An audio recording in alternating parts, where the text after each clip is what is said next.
The year 1986 marked one of the most dramatic paternity scandals ever documented in Charlotte, North Carolina.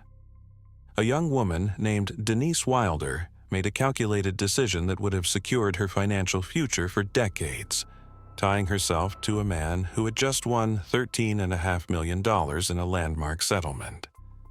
She told him she was carrying his child. She convinced him to support her through the pregnancy. She accepted thousands of dollars in rent payments, medical bills, and baby supplies.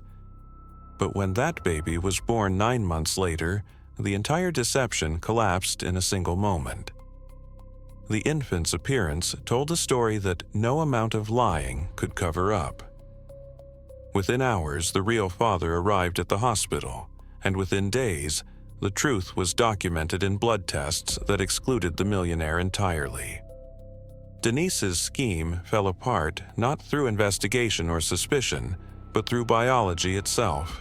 The baby she delivered was white, and neither she nor the man she claimed was the father could produce a white child.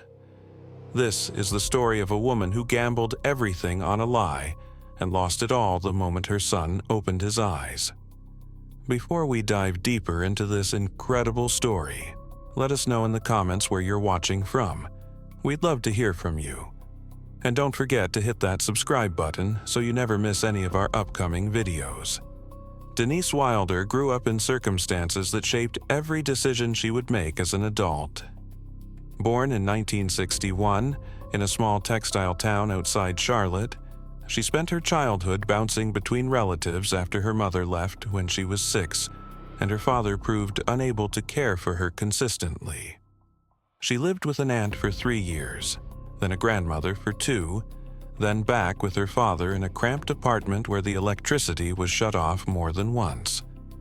By the time she was 17, Denise had learned that survival meant attaching yourself to people who could provide what you couldn't provide for yourself. She dropped out of a high school in her junior year and moved to Charlotte proper, finding work in the laundry department of a mid-range hotel near the airport. The job paid minimum wage and offered no benefits, but it gave her access to a world she had never known. She saw businessmen in expensive suits. She saw women in jewelry. She saw the way money moved through the building, quietly and effortlessly, while she scrubbed stains out of sheets in a basement that smelled like bleach and industrial detergent. By 1986, Denise was 25 years old and still living paycheck to paycheck. She rented a studio apartment in a neighborhood where gunshots weren't uncommon and where the plumbing froze every winter. She had dated several men over the years, always selecting partners who could offer something she lacked. There was a cook at a restaurant who fed her for free. There was a used car salesman who let her borrow vehicles on weekends. There was a maintenance worker at a warehouse who paid her phone bill for 6 months. Denise was not someone who believed in love as a priority. She believed in security, and she had become exceptionally skilled at identifying men who could provide it. She was attractive in a way that drew attention without being flashy. She knew how to listen, how to laugh at the right moments, how to make a man feel like he was the only person in the room. And she knew how to lie. Calvin Rhodes was 43 years old in 1986, though some records listed him as 38, depending on the source. He was a black man who had built a small but profitable trucking company over the course of 15 years, operating a fleet of 6 vehicles that hauled freight across the southeastern United States. He was not wealthy by any national standard, but in his community he was respected. He owned his home outright. He employed drivers who trusted him. He attended church every Sunday and contributed to local youth programs. Calvin had never married and had no children, not because he didn't want them, but because his work consumed him. He was on the road constantly, and the few relationships he had pursued over the years fell apart due to his absence. By the mid-1980s, Calvin had begun to feel the weight of that solitude. He wanted a family. He wanted someone to come home to. He wanted to leave something behind when he was gone. In February of 1986, Calvin's life changed in a way that should have been devastating, but instead became a strange kind of fortune. One of his trucks was involved in a catastrophic accident on Interstate 85 just outside Greensboro. The driver, a man Calvin had employed for 8 years, was hauling a load of industrial equipment when the trailer detached at high speed due to a defective coupling mechanism. The trailer jackknifed across 3 lanes of traffic, causing a pileup that injured 11 people and killed 2. The driver survived with severe injuries. Calvin, as the owner of the truck, became the target of multiple lawsuits. But his attorney, a sharp litigator from Raleigh, turned the case around. He proved that the defect was not due to negligence or poor maintenance, but rather a manufacturing flaw that had been covered up by the coupling's producer. The case became a product liability suit, and after 9 months of legal battles, Calvin was awarded a settlement of $13.5 million. The manufacturer paid to avoid further litigation. Local newspapers covered the story extensively, framing Calvin as a small business owner who had been vindicated against a corporate giant. His name appeared in the Charlotte Observer multiple times. People in his neighborhood congratulated him. Strangers approached him at gas stations. Denise Wilder read about the settlement in a newspaper someone left in the hotel break room. She did not know Calvin personally, but she knew people who knew him. Charlotte's black community in the mid-1980s was interconnected in ways that made anonymity nearly impossible, especially for someone who had just become a multimillionaire. Denise began asking around, quietly and carefully. She learned that Calvin attended services at a Baptist church on Beatty's Ford Road. She learned that he was single. She learned that he was lonely. And she began attending that same church, sitting 3 rows behind him every Sunday, making sure he noticed her. It took 4 weeks before Calvin spoke to her. He was polite and cautious, the way men in their 40s often are when approached by younger women. Denise did not rush him. She complimented his tie. She asked about his work. She mentioned that she had read about his settlement and expressed admiration for how he had handled the situation. Calvin was flattered. Over the next month, they spoke after every service. Denise made herself available without being aggressive. She suggested coffee once, and Calvin agreed. That coffee turned into dinner. That dinner turned into a pattern. By late April, they were seeing each other regularly, though Calvin was careful not to move too quickly. He had been burned before by women who wanted something from him, and he was determined not to repeat that mistake. But Denise was different, or so it seemed. She never asked him for money. She never pressured him for gifts. She seemed genuinely interested in his stories, his childhood, his dreams for the future. Calvin began to trust her. What Calvin did not know was that Denise was still involved with another man. Eric Lanson was a 32-year-old white maintenance technician who worked at the same hotel where Denise washed linens. He was originally from rural Virginia and had moved to Charlotte 3 years earlier after a failed marriage left him with minimal custody of a young son. Eric was not ambitious. He drank too much on weekends. He lived in a rented room above a garage and drove a truck that broke down every few months. But he was available, and Denise had been sleeping with him on and off for over a year. Their relationship was not romantic in any traditional sense. It was convenient. Eric provided attention when Denise needed it, and Denise provided companionship when Eric was lonely. Neither of them discussed the future. Neither of them expected anything to last. Eric had no idea that Denise was seeing someone else, and Denise had no intention of telling him. By early June, Denise realized she was pregnant. She had missed her period by 2 weeks and took a home pregnancy test in the bathroom of her apartment. The result was positive. She sat on the edge of her bathtub for 20 minutes, staring at the plastic stick, running through the implications. She knew almost immediately that the father was Eric. The timeline was clear. She had been with Calvin only a handful of times by that point, and they had been careful. With Eric, she had been careless. She could pinpoint the nights when conception had likely occurred, all of them falling within a 10-day window in mid-May, when she and Eric had been together multiple times. Denise's first reaction was panic. She had no savings. She could not afford a child. Eric certainly could not support her. Abortion was an option, but it was expensive, and the nearest clinic that performed them without complications was in another county. She spent 2 days considering her choices, and then she realized something that changed everything. Calvin believed they were in a committed relationship. Calvin wanted a family. Calvin had $13.5 million. If Denise told Calvin the baby was his, he would step up. He would support her. He would provide for the child. And if she played it correctly, she could secure financial stability for the rest of her life. Denise understood the risks. She understood that babies could be born with features that didn't match their supposed parents.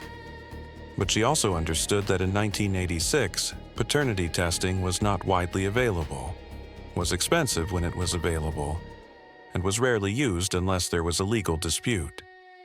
Hospitals did not routinely test paternity. Birth certificates listed whoever the mother named as the father. Child support calculations were based on the father's income, and if Calvin acknowledged the child, the courts would enforce payments. Denise believed the odds were in her favor. She believed that even if the baby looked a little different, she could explain it away. Mixed-race children could have a range of appearances. Skin tones varied. Eye colors shifted. She convinced herself that the risk was manageable. Denise told Calvin she was pregnant in late June during a dinner at his house. She delivered the news carefully, framing it as unexpected but wonderful.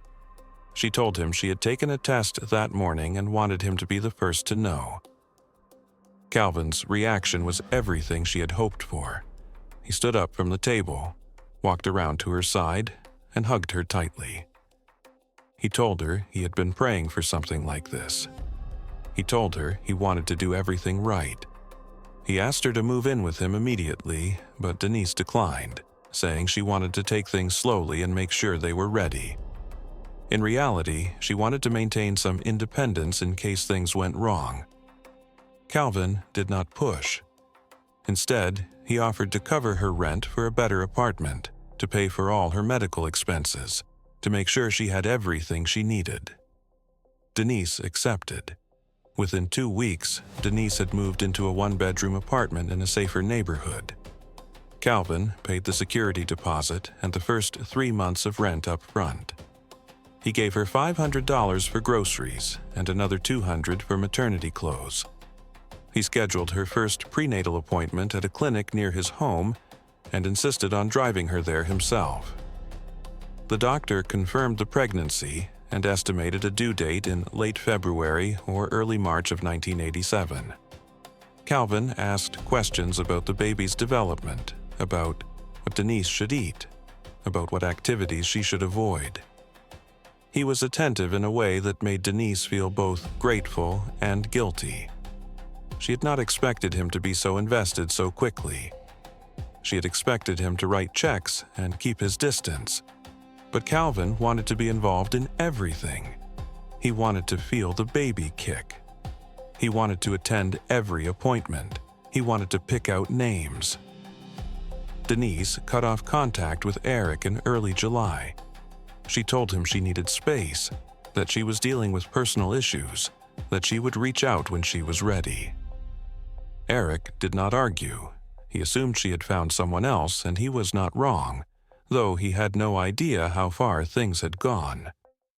Denise deleted his number from the contact list she kept in a notebook by her phone. She avoided the hotel's maintenance areas. She made sure their shifts never overlapped. Eric disappeared from her life entirely, and she convinced herself that he would never be a factor again. The pregnancy progressed without major complications. Denise attended appointments every month, and Calvin accompanied her to most of them. He bought a crib and assembled it in the second bedroom of his house.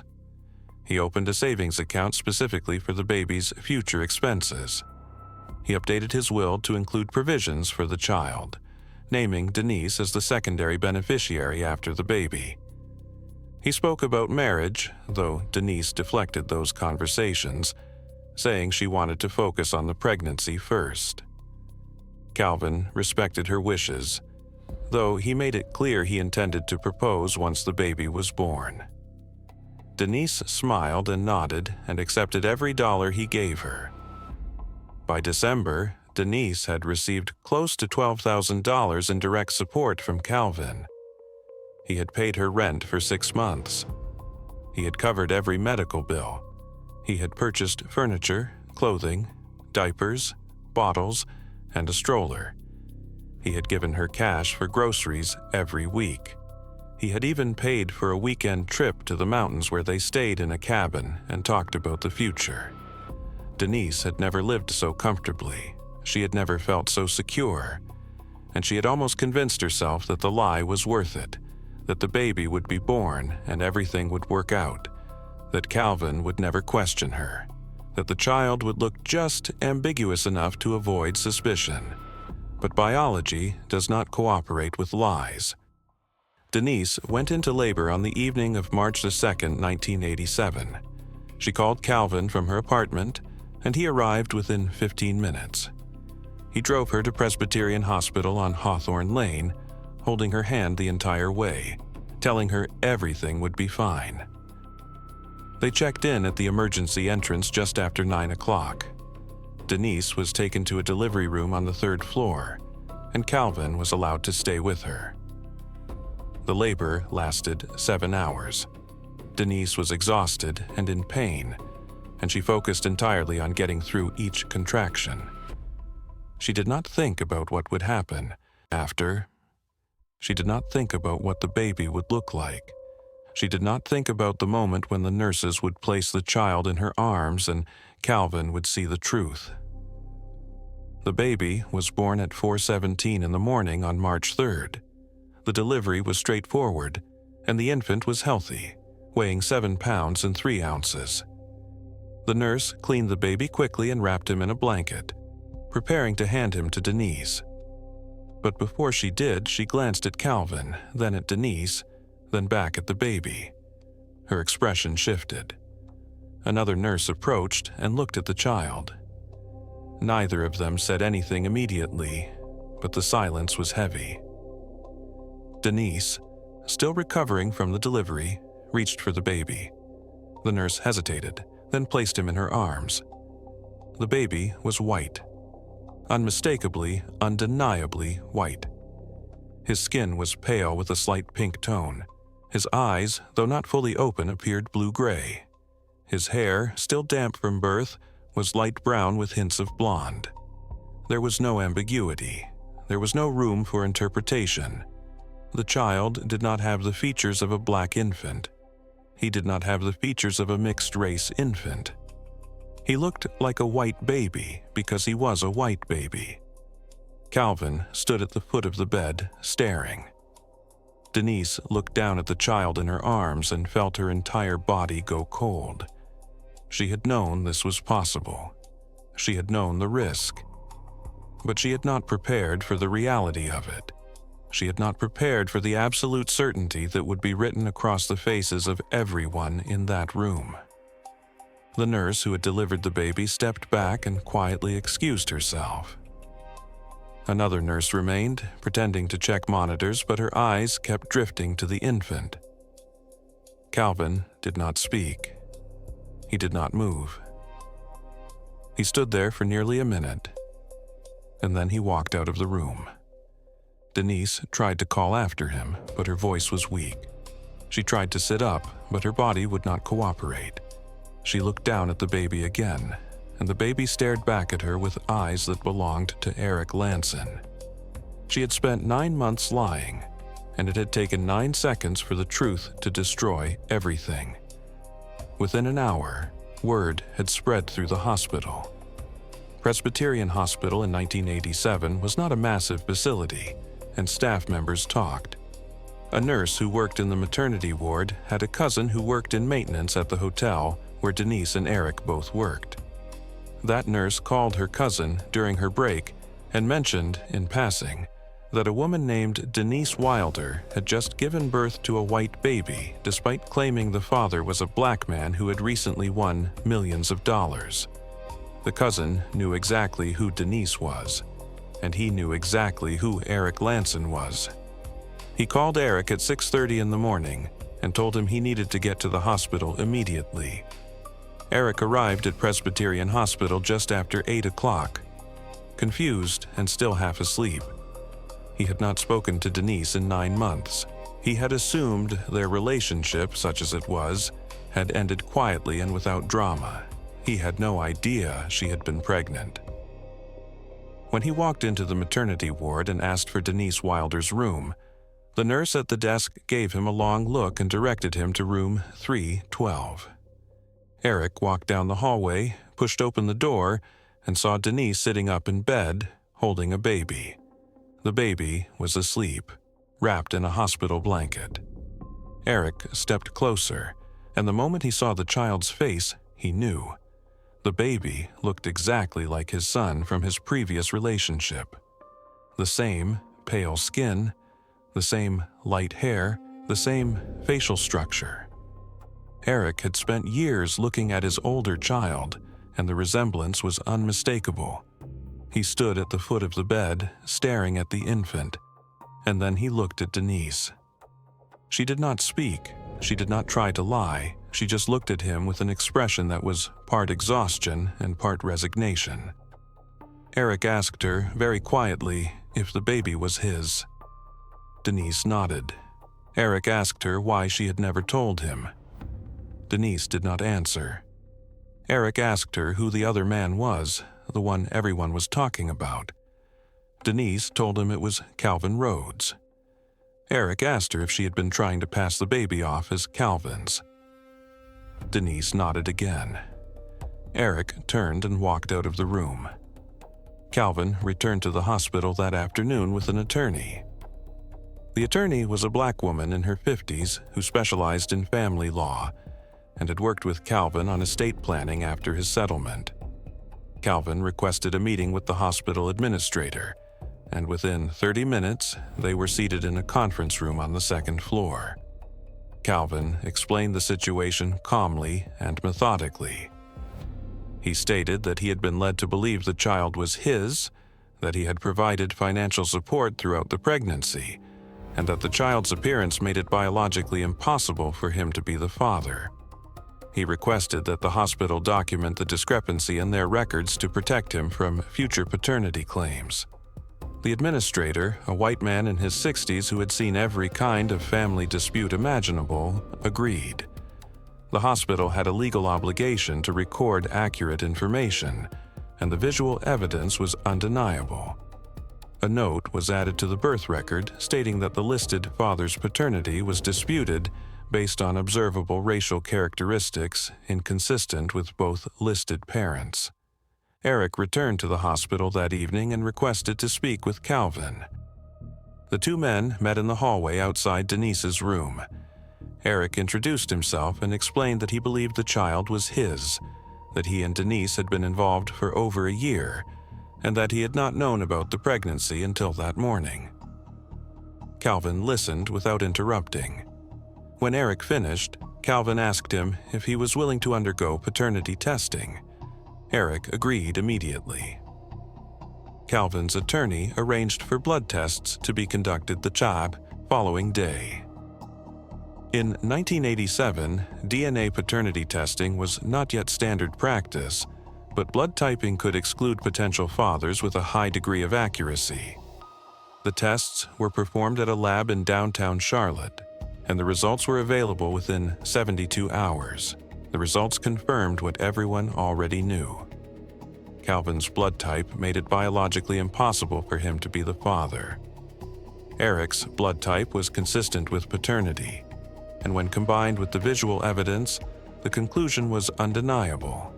The child was Eric Lanson's son. Calvin received the results in a sealed envelope delivered to his home. He read the report once, placed it in a folder with all the other documents related to Denise and the pregnancy, and scheduled a meeting with his attorney. Calvin filed a civil suit against Denise Wilder in April of 1987. The suit sought reimbursement for all financial support provided during the pregnancy, including rent payments, medical expenses, furniture, clothing, and direct cash gifts. The total amount claimed was just over $14,000. Denise did not contest the suit. She could not afford an attorney, and the evidence against her was overwhelming. She appeared in court in late May, accompanied by a public defender who advised her to settle. The judge, a black man in his 60s who had presided over family court for 20 years, listened to both sides and ruled in Calvin's favor. He ordered Denise to repay $12,000 in documented expenses, with payments to be made over a 10-year period. He also ruled that Calvin had no legal obligation to provide child support and that Eric Lanson was the child's legal father. Denise left the courtroom without speaking to anyone.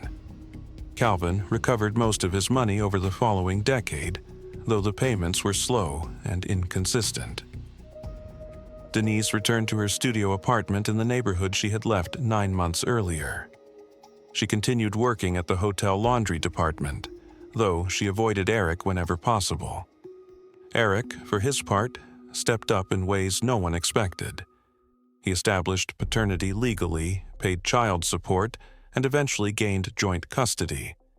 He was not a perfect father, but he was present, and he refused to let Calvin Rhodes raise a child that was not his. The story of Denise Wilder's lie spread through Charlotte's black community like wildfire. People who had known Calvin felt betrayed on his behalf. People who had worked with Denise distanced themselves. Church members who had welcomed her stopped speaking to her. She became known as the woman who had tried to trap a millionaire with another man's baby, and that reputation followed her for years. She never married. She never had another child. She lived quietly and alone, working the same low-wage job, renting the same cheap apartments, moving through life as someone whose one attempt at escaping poverty had collapsed the moment her son was born. Calvin Rhodes never spoke publicly about what happened. He sold his trucking company in 1992 and used the remaining funds from his settlement to invest in real estate. He never married and never had children. He attended church every Sunday until his death in 2003, and those who knew him described him as a man who had learned to protect himself, who had learned that trust was a luxury he could no longer afford. He lived the rest of his life quietly, maintaining friendships but keeping romantic relationships at a distance. The betrayal he experienced in 1987 shaped every decision he made for the next 16 years. He was generous with his investments and helped several young entrepreneurs in Charlotte get their start. But he never let anyone get close enough to hurt him again. Eric Lanson raised his son in Virginia, moving back to his hometown in 1989 to be closer to family. The boy grew up knowing the story of his birth, knowing that his mother had tried to give him to another man, knowing that his father had fought to claim him. Eric never spoke badly of Denise in front of the child, though he made it clear that what she had done was wrong. He worked maintenance jobs throughout his son's childhood and made sure the boy never went without food or shelter. Eric died in 2011, and his son, by then an adult with children of his own, attended the funeral and spoke about how his father had refused to let a lie define their relationship. He spoke about how Eric had shown up at the hospital that morning in 1987 without knowing what he would find, and how he had made the decision to claim his child even though it would have been easier to walk away. And Denise Wilder, the woman at the center of it all, lived until 2016. She worked at the hotel until 2004, when health issues forced her to retire. She spent her final years in a nursing home in Charlotte, largely forgotten by the community that had once known her name. Her son visited her twice in those final years, both times brief and uncomfortable. He had built a life with his father's family and had never felt connected to the woman who had tried to use him as a ticket to wealth. When Denise died in February of 2016, her son did not attend her funeral. Calvin's relatives did not attend. The only people present were a social worker from the nursing home and a pastor who had never met her. She was buried in a public cemetery under a stone that listed only her name and the years of her life. No mention of the baby, no mention of the lie, no mention of the moment in March of 1987 when everything she had planned fell apart because biology refused to cooperate. This case stands as a reminder that some lies are too big to sustain, that some truths reveal themselves without investigation or forensic analysis, that the human body itself can be the most unforgiving witness. Denise Wilder gambled everything on the belief that she could control a narrative, that she could shape reality through deception, that she could secure a future by attaching herself to a man who wanted nothing more than to be a father. But when that baby was born and the nurses looked at his face and Calvin Rhodes stood at the foot of the bed and saw the truth, the entire structure collapsed. There was no courtroom drama, there was no detective work, there was only a child whose appearance told a story that no amount of lying could rewrite. And in the end, the real father refused to let someone else raise his son, and the millionaire walked away, and the woman who had planned it all spent the rest of her life living with the consequences of a lie that lasted exactly 9 months. The case became a cautionary tale in Charlotte, whispered about in churches and beauty salons, a story that illustrated how greed and desperation can drive people to take risks that no rational person would take, and how sometimes the truth reveals itself in ways that no one can predict or prevent. The aftermath of the scandal had ripples that extended far beyond the 3 people directly involved. Calvin's family, particularly his sister Lorraine, watched as her brother transformed from an optimistic man planning a future into someone who rarely smiled. Lorraine lived in Winston-Salem and had been thrilled when Calvin told her about the pregnancy in the summer of 1986. She had driven to Charlotte multiple times to help him prepare the nursery, painting the walls a soft yellow and assembling the crib he had purchased. She had thrown him a small celebration at her church, inviting friends and family to congratulate him on his impending fatherhood. When the truth came out in March of 1987, Lorraine felt humiliated on her brother's behalf. She had told everyone she knew about the baby, and now she had to explain what had happened. Some people offered sympathy. Others whispered that Calvin should have been more careful, that he should have known better than to trust a woman so much younger than him. Lorraine defended her brother fiercely, but the gossip wore her down. She stopped mentioning Calvin's personal life to anyone and focused only on his business successes when people asked about him. Calvin's church community reacted with a mixture of shock and protective anger. The congregation at the Baptist Church on Beatty's Ford Road had welcomed Denise warmly, believing she was going to be the mother of Calvin's child.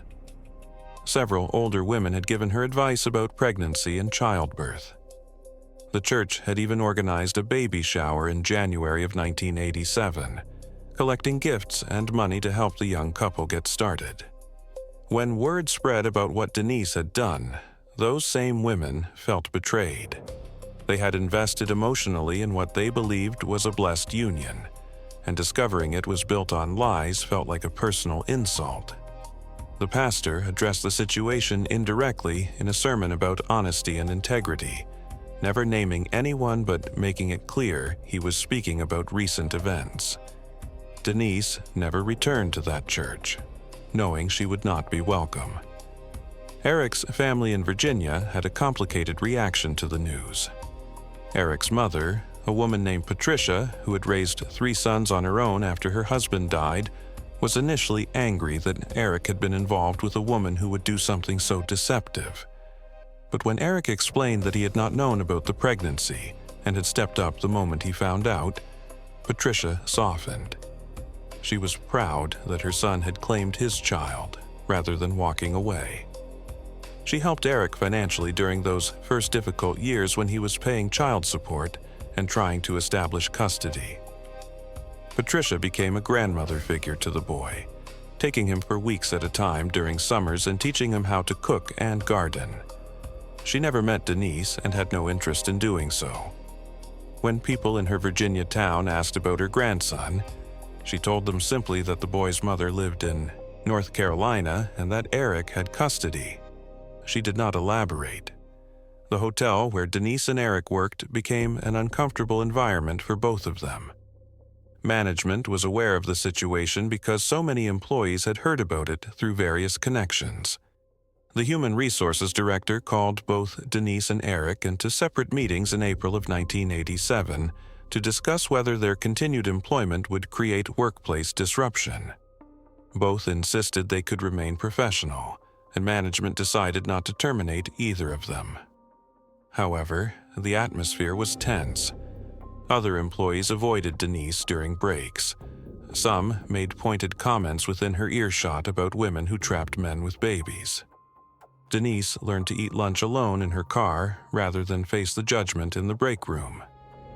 Eric received more sympathy, with several co-workers telling him they respected how he had handled the situation. But Eric found the attention exhausting and eventually requested a transfer to the night shift to avoid as many people as possible. Denise's payments to Calvin were a constant source of stress. The court had ordered her to pay $100 per month for 10 years, but on her wages, that amount represented a significant portion of her income. There were months when she had to choose between making the payment and buying groceries. She sometimes called Calvin's attorney to request extensions, and occasionally they were granted. Calvin himself never spoke to her directly after the courtroom proceedings. All communication went through his attorney, a deliberate boundary that Calvin maintained to protect himself emotionally. Denise resented the payments even though she understood they were justified. She felt trapped by a mistake that had lasted only 9 months, but would cost her a decade of financial struggle. The child at the center of the scandal grew up largely shielded from the full story until he was old enough to understand. Eric told him a simplified version when he was 7, explaining that his mother had made a mistake, but that Eric had wanted him from the moment he knew he existed. The boy, who friends called by his middle name to protect his privacy, asked questions occasionally, but seemed more interested in normal childhood concerns like sports and video games. It was not until he was a teenager that he fully understood the magnitude of what his mother had attempted. A classmate whose parents knew the story made a cruel comment during an argument, calling his mother a gold digger and saying he had almost been given away to a rich man. The boy came home in tears, and Eric sat with him for hours that night explaining everything in detail. Eric told him that adults sometimes made terrible decisions out of fear and desperation, and that those decisions did not define who the boy was or could become. The conversation helped, but the boy remained distant from his mother for years afterward.